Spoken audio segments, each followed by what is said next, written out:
Hey everybody, welcome to the Dream Big podcast with Bob Goff and friends. This is the co-host Scott Schimmel, and I'm here with Bob Goff. Hey everyone, hope you're having a great week, and I can't wait to jump in again. Here we go. Well, Bob, every now and then, maybe once a month, I get one of those days where I just run out of gas, and then I run into someone like Lex Gillette. Oh, what a good guy. Talk about full commitment to a dream. Tell us about Lex, how you got to know him. Yeah, if you read Everybody Always, there's a story in there about Lex. And boy, I'm telling you, if that doesn't warm your heart, you've got no heartbeat. He's just a guy who is overcome some adversity in his life, like a whole bunch. But he's a guy that's taking action. No better person to talk about the concept that we've been studying in the Dream Big framework now about taking action than Lex. Yeah. Well, we are excited to introduce to you one of our country's greatest athletes, Lex Gillette.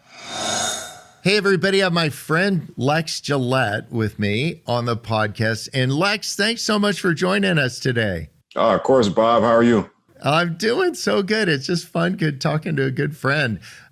You're down at the Olympic Training Center right now, aren't you? I am. I'm here at the Chula Vista Elite Athlete Training Center down in Chula Vista.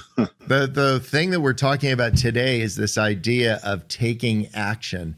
And the whole concept of taking action is to not just think about it, have a big ambition and just think about it, but to actually do something about it. And I thought, what better person to talk about that than you? Lex, you have a really unique story. And will you tell us a little bit, for those that don't know you, how it came to pass that you're down at the Olympic Training Center? Absolutely. So I'm originally from North Carolina. I grew up in Raleigh. That's the capital city. I was born with sight, and for the first 8 years of my life, I was able to see very well. After that 8th year, I came home from school one day and started experiencing sight loss. And it was something that started happening out of the blue. I didn't have an accident. I didn't bump my head or anything like that. We went to the doctor, my mom and I. After an examination, they said that I needed to have an emergency operation because I was suffering from retina detachments. So I've had, that led to a string of 10 operations that I had in 1 year.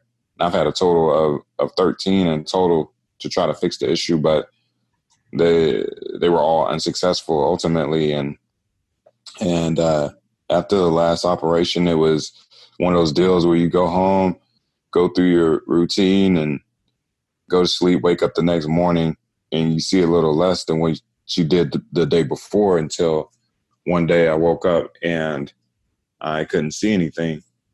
Lex, what did that feel like to you as you felt like this, your sight slipping away from you each day? Was it fear? Is it sadness? Is it a little everything?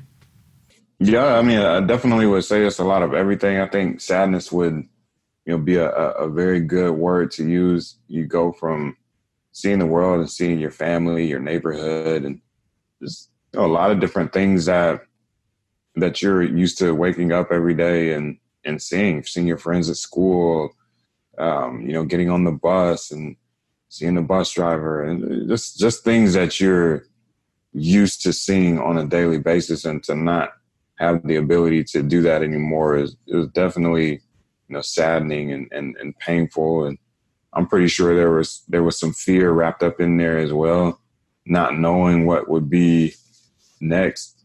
Somehow you didn't end up feeling stuck by that, though. Nah, I have my mom. My mom has been a really huge pillar in my life. She's a very, very motivating, very inspirational woman. She told me that I would still be able to do a lot of amazing things. I just wouldn't be able to do those things with eyesight. And, so she basically, set out on this journey of educating me and teaching me and finding me different resources and tools that would help me be independent and be able to survive on my own. I know that, currently I'm succeeding as a Paralympic athlete, but I think it's safe to say that wasn't her goal for me. Her major thing was she wanted me to to graduate from school. The academic piece was very huge, and she wanted me to be able to live in society and be able to, be a contributing member and make some good contributions to the world. And it just so happened that we ended up going down the athletic road, and it led me here to Chula Vista, California. You could have been stuck when you lost your sight. But as an example of somebody who takes action, you said, what is it that I'm good at? And it turns out you can run like the wind and jump higher than anybody I know in the whole world. So what got you into track and field?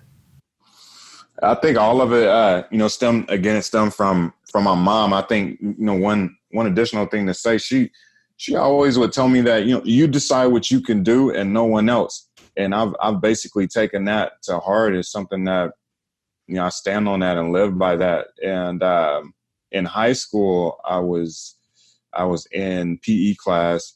We had to participate in this physical education test. It was some nationwide presidential test, I believe. And within that, you had to do as many pull-ups as you could, as many push-ups as you could, sit-ups. One of the activities was standing long jump. And you stand in one spot, put your arms back, bend your knees, jump as far forward as you can possible. And I remember the day when I actually went through this test, and my coach, Brian Whitmer, he was there and he was helping me, get situated, and I'm standing behind the line. I get in the jumping position, and boom, and I'll propel myself forward as far as I can. And when my feet touched the ground, I remember my classmates, I could hear their voices like, wow. Is that because you were in Cleveland? And so they're measuring, they end up pulling out the tape measure, and they measure my jump, and it was 10 feet. So that was the best jump in my class, and it was one of the best jumps in our school. And my teacher / eventual coach, Brian Whitmer, told me that, hey, you ever heard of the Paralympics, and you ever heard of running long jump? And those things I hadn't really known about that at that age, 15 years old. And he started painting this illustration for me of being able to potentially travel the world and win medals and wear red, white, and blue, represent the United States of America on the global stage. He was a fella that ran in front of you, didn't he, when you were on the track, and he would call your name? Do I have that right? Yeah, in the beginning, it was definitely definitely a little more hands-on since it was something new. And as time went on, we had to eventually adapt to what the Paralympic rules are, which is your guide has to stand stationary in one spot, and then they clap and they yell to give you that auditory feedback so you know where to run and jump from. Okay, let me get this right. So you stand at the end of the long jump track. It's a couple feet wide, and it's 110 feet long? You know what? They vary in length, but for my approach is usually about 120 feet. And so my guide stands at the takeoff board or the takeoff point. And so he's 120 feet away from me, and he's fly, fly, fly, fly, fly. He's yelling at the top of his lungs, trying to make sure that I'm able to hear clearly exactly where he is. So I know where to run to. Yeah. And that is what you're listening to run straight. I'm sure it's feeling the track underneath you, but you're just listening to this voice and running towards it as fast as you can. Absolutely. And then you jump off a board and throw your body as far into the air as you can, not being able to see anything. I mean, who are you? That's just nuts. And it's happened that you've missed a couple times, hasn't it? Yeah, I did. Most notably in 2015, we had World Championships in Qatar. And yeah, it was, it was one of those situations. You're in front of thousands of people, thousands of spectators, and I remember it was my fourth attempt at that competition, and nothing really felt different until I'm running down the runway. I jump, and I remember slightly veering to the right-hand side. And at that point, for a split second, I knew that. I said, "Hey, Lex, you can either abort mission, and there's something that we call in long jump, you can just do a pop-up." And so that essentially looks like when you jump off of the ground, you just do like a huge skip. So I knew that option one was I can either abort mission and pop up, or option two, I can land the jump, which is, you land on the, you assume that you're going to land in the sand. And the reason these options popped into my head is because I knew that there was a possibility that I might hit the side, given the feeling that I had gotten of veering to the right-hand side. So I'm at World Championships, and my personality is when it's all on the line, like I'm going to, when there's something huge on the line, I'm gonna put it all out there. And when I landed, unfortunately, it was on the side, and it definitely hurt. But I just remember a couple minutes later, I knew that, if I could get me an extra pair of tights, because I had like ripped my tights, so I didn't want to, show the crowd any of my backside. So I got me a new pair of tights and went and got bandaged up at the medical tent, and they ran me through a couple tests or whatnot to make sure everything was good, and returned to competition. But I knew I had some more in the tank, and for my family, for Team USA, and for all of my teammates, it was something that I wanted to make sure that I left that track putting all of my effort out there, and the last image that people will see of me at a World Championships, I didn't want that to be me on the ground. I had to get back and kind of right that wrong. Let me just pause there for a second. You you do this huge jump. How long is a typical jump of yours? How far do you go? I'm usually like 21, 22 feet. Okay, so you jump 21 feet in the air, you hit the concrete, you're all beat up, and you say, I have some more gas in the tank. This whole idea of taking action means to just get a resolve and to say, I'm actually going to do something. I have a beautiful ambition.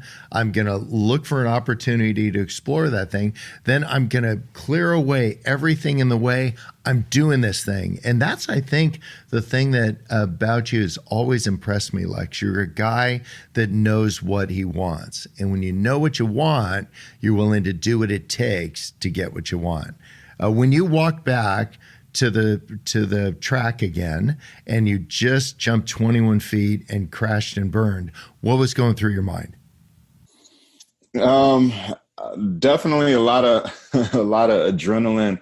But I think more than anything, it was a time for me to talk with my guide, especially because he's able to see what's going on out there. And I would imagine for him, that was challenging, and that was tough to see someone who you work with and see someone who, at this point in our career, my guide he's essentially like my brother.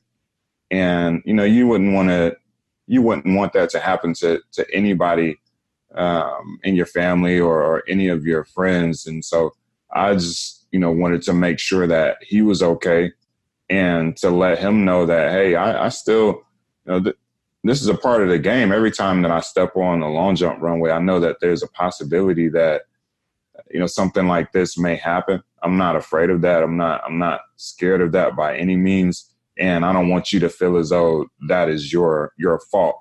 I could have stopped. Yeah. Could you have told me to do something that would have, possibly changed the result of that jump? Maybe, but I mean, it is what it is. And, I'm standing tall, and although I'm a little sore, I know that we have a job to do, and we have a goal to achieve. And, we've gotten into this together, and I want to make sure that that we complete the task at hand. That's beautiful. Like, people that take action know why they're doing what they're doing, and they don't let their failures get them stuck. They just say when it doesn't go right, to say, let's go do this thing again. How did the next jump go? The next jump was good. It was actually the best jump of the competition, and I ended up jumping. What was it? I want to say it was 20 feet 11 inches. That's crazy. I'm sitting in a room that's 10 feet by 10 feet, and to think, yeah, I jumped over that room basically twice with me in it. And the whole idea of having in mind that I want this thing so bad, I'm willing to do whatever it takes to get there. I'm willing to overcome the pain. I'll overcome the loss of sight. I'll overcome any doubts that you might have had, overcome some of the experiences that would have told other people to go in the other direction. Call it a day. This isn't for you. Or that God closed the door somehow. I don't think you see, I think the way that you live out your faith and live out your ambitions is with just a tremendous amount of resolve. And people who take action have a ton of resolve. They just keep reminding themselves why they're doing what they're doing. What happens, get us current from there? You made it to the Olympics and you represented the United States in Rio. How did that go? Rio was a lot of fun. That was probably my third time going down to Rio. I had a couple of competitions prior to that. And so, it was nice to go back to a country that you have a little bit of familiarity with. And Rio was challenging because the spectators, the Brazilian spectators, they love their country and they love their athletes as they should. One of the things that made it really tough was that, as you can imagine, when you're a blind athlete and you're having to depend on a guide and depending on them being as loud as possible, you would want the stadium and the spectators to kind of give you that courtesy of silence. And that's something that's pretty normal in Paralympic competition for the blind athletes. But that was something that it wasn't as evident when we were competing. So that's just the nicest way I think I've ever heard somebody say, would everybody shut up for a second? I'm trying to do something impossible. Man, that is so you, Lex. But I just remember, so we get 6 jumps in competition. We get 3 initially. And what they do is after those 3 jumps, they cut down the field to the top 8 jumpers. And then those top 8 jumpers move on to the final round and you get an additional 3 jumps. So at the 3rd jump, I was standing on the track for my 3rd attempt and I'm way back in the back of the field. And it was because a lot of it had to do with me not being able to hear what my guide was. So I'm on the brink of elimination, but we've been working at this for 4 years. And so I just remember telling myself, hey, I didn't travel all the way from San Diego International Airport to come back home empty-handed. So it was one of those situations where Wesley, my guide, he set me up and jogged to the opposite end. And I really just focused on everything that we had been doing, trust the process, and jumped. And, that jump got me into the final round. And then I believe on my 5th jump put me in the gold medal position. So I felt good about that, but I knew that I still could jump further. I want to say that jump that put me in the gold medal position was, off the top of my head, I want to say it was around 21 feet, 1 inch, I believe, 21 feet, 1 or 2 inches. So I knew it was a decent jump, but I know what I'm capable of doing as well. And on my 6th jump, I remember taking off. I'm in the middle of my run, and the crowd is just like, they start going crazy again. And so I had another one of those split-second moments where I was like, all right, Lex, you can either continue to run and jump and just, trust it, or you can, try to stop and go back to the start mark and regroup and start again. Because as long as you don't touch the takeoff board, as long as you don't exceed the line, the front line of the takeoff board, then you can go back and start again. And but I was already in top speed, mind you. It's only 120 feet, and once you get moving really, really good, I cover that ground pretty fast. It takes me about 4 seconds from start to finish to to cover that 120 feet. And so I didn't think that I would have enough time to stop, and I just went ahead and went for it. And that jump it wasn't better than my previous one. So at this point, I'm hoping that the Brazilian athlete he had the last attempt, I'm hoping that, I don't want this guy to jump further than me. And, when he was on the track, it was hard to witness because he's in his own country. He's in the Paralympic stadium in front of all of his spectators. And they were so quiet. I'm talking quiet to the point where you could hear a pin drop inside the stadium. And that's something that all of the athletes, all of the totally blind athletes that's something that we're usually granted at all of our competitions. And so to not get that, but, the hometown hero kind of gets that, it was tough to witness. And he put it together, and he passed me up on that final jump. So that knocked me to silver, and I won silver in 2016, which is still, that's an accomplishment, and it's something that I'm very, very proud of. But at the same time, it's kind of like you go to school, we go to school, and we study, we do our homework and classwork, and when it's time to take the test, you've studied and worked on the basis of trying to get an A on that test. You want to ace it. And, that's how I felt. I felt like I put in all of the work. I felt like I did everything that I could do. And I didn't get that A. So that was what was challenging. That was what made that experience. Hey, what keeps you going, Lex? What are the things that enable you to keep at it? You're going to work out today. You worked out yesterday. You'll work out tomorrow. What are some of the driving things inside of you that keeps you back on the track every day? I think a lot of it is just seeing a better image of me today than what I did yesterday, and seeing a better image of myself tomorrow than what I did today. Is really trying to improve, to excel, to extend, to elevate. I love my guy, Wesley. He says the word fly repeatedly. Fly, fly, fly, fly, fly. And that's a constant reminder to me that I should always try to go higher and higher than what I did the time before or the day before. We have world championships coming up this November in Dubai.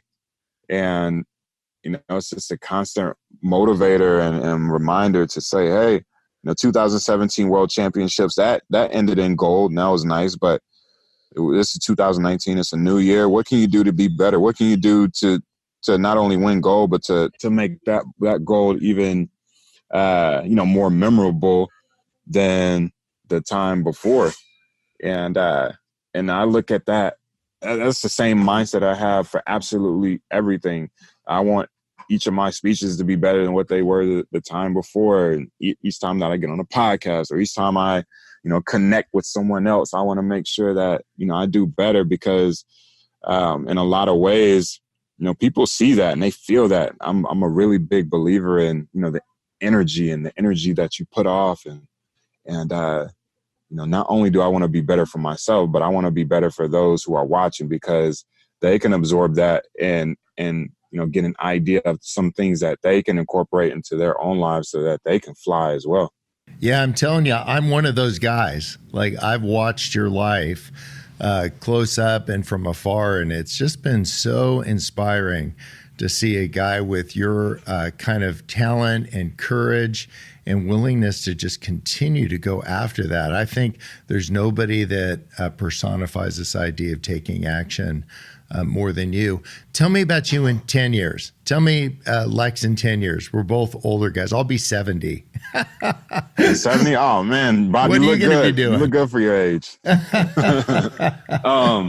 Lex, in 10 years, I think I started a journey of speaking. So I really love to go and speak to groups. I think in 10 years, I think I'll be on the road a lot, just speaking and motivating people and inspiring people to go out there and be their absolute best and to see a better version of themselves.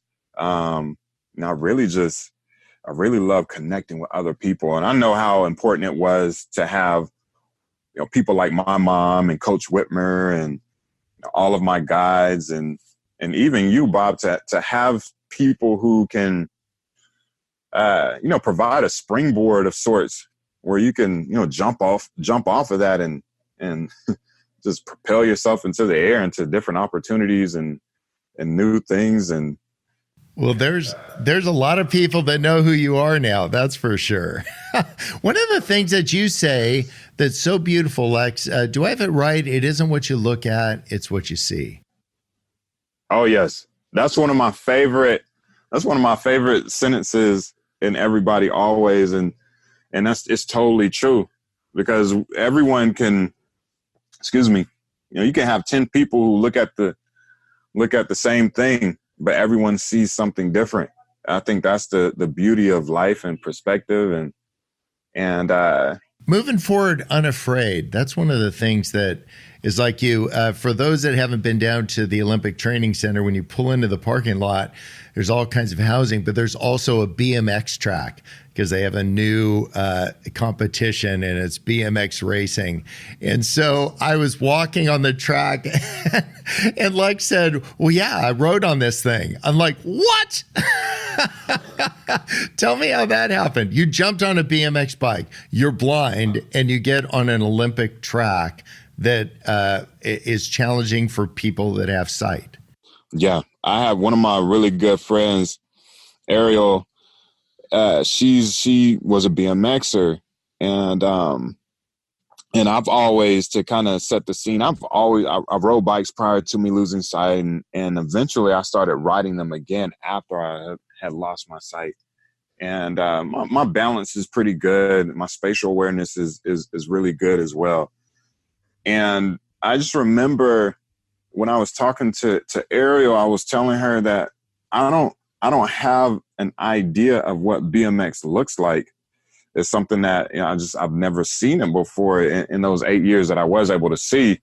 So she had walked me on the track one day and she's explaining to me where this jump is and this jump is, or where this ramp is and how they're riding around and everything that they do as BMXers. And I want to say a couple of days later, I was thinking to myself, man, well, it'd be nice to kind of, ride on that. And so I went to her and said, hey, Ariel, can we actually ride a bicycle on the track? And that's so awesome. I knew that if I had her, similar to long jump, if she stood at a certain point on the track and she clapped and let me know where I needed to ride, I was very confident that I would be able to ride on the track. Now I didn't go down there's a huge ramp that starts it, it's about 10 meters high. And I didn't ride down that. However, I started at the bottom and I rode one of the section that they call the rhythm section. So it's a lot of dips and hills, and it feels kind of weird riding on that, not being able to see. But once I walked it a couple times and then I rode the bike slowly during that section, I started getting really comfortable. And then I pressed the gas a little more. Yeah, you did. You're all gas, no brake. So for the people listening, you're getting a theme here. You have a coach, a voice you can trust. You run towards the voice you can trust as they tell you to fly. You have something that's impossible. It's an ambition. You say, I'm not going to think all the reasons I can't do it. I'm not going to think of all the reasons I can't do it. What I'm going to do is going to have somebody walk the track with me, first slowly, and then tell me about the track. Then I'm going to get on the bike and I'm going to do it. And I just want to thank you, Lex, for living just a beautiful, engaging, inspiring life. You're not only a good friend, but you've inspired, hundreds of thousands of people by your willingness to do what seems impossible, but you're just not afraid to take action on it. And I'm looking forward to growing old together. It's going to be fun. Yes. And I want to say also too, because you brought up a really good point about, having that guide, and it's very important that, a lot of times, there were times when I felt alone, and I know a lot of times people may feel alone, but,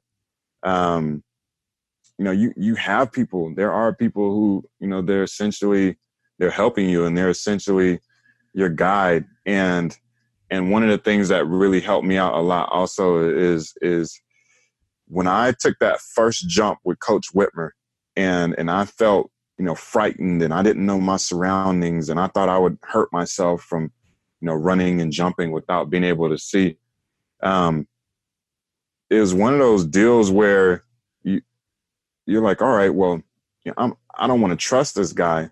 But then on the opposite hand, it's like, all right, well, if I don't trust him, what am I missing out on?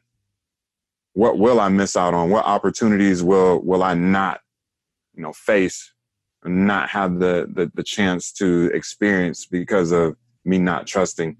And, once I was able to actually, I tried it a few more times, and I started to envision more of what could be, it really started happening. So, I think that, our ability to kind of get to that point where it's like, all right, well, if I don't do this, what won't I have the opportunity to achieve? You really have to sit down and think about that. Yeah, really well said. Hey, and Lex, we have one date that we haven't done yet. Right next to the Olympic Training Center is a skydiving place. And I know I have invited you right before the World Championships. So you find the time, and I'm up for it. We'll go jump out of a plane together. Absolutely. Hey, Lex, thank you so much for taking a little time to talk, and we love you. I so respect you, and just keep leading us with love, buddy. For sure. Thank you, Bob. Thanks for having me. Okay. So long, Lex. See ya. We want to let you know that this fall, we're doing a couple more live Dream Big workshops. Why? Well, hundreds of people have gone through them now, and their lives are being changed, and their dreams are being realized. So we're just going to keep doing them. Mark your calendars for October 11th through 14th. It's 4 days at Onsite, where the team there will take you through a deep dive into the inner workings of your lives, and Bob will guide you through the Dream Big framework. Also, later that month, October 22nd and 23rd, 2 days live workshop in Atlanta, Georgia. We have more information on the website, dreambigframework.com. That is dreambigframework.com. Well, Bob, no one would have been surprised if someone who went through what Lex went through would, given up or just kind of felt overwhelmed by life, but he did it. Yeah, he's just not a guy that seems to camp out in the setbacks, that they come and he says, what is possible? What are my next steps, literally? And his next steps are always forward. Yeah, one of the things he said, know what you want and go after it. Like it was so simple.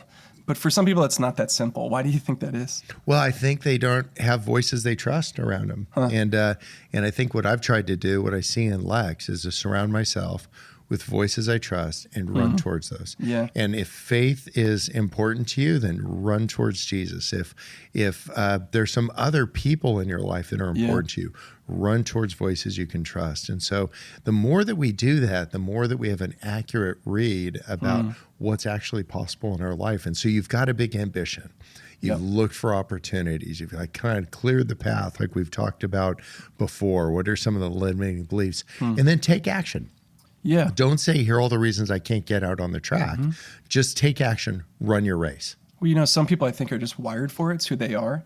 But some people becoming someone who is a person of action is a new habit to form. That's why this month we have a giveaway for you. It's called the Guidebook to Becoming an Action Figure.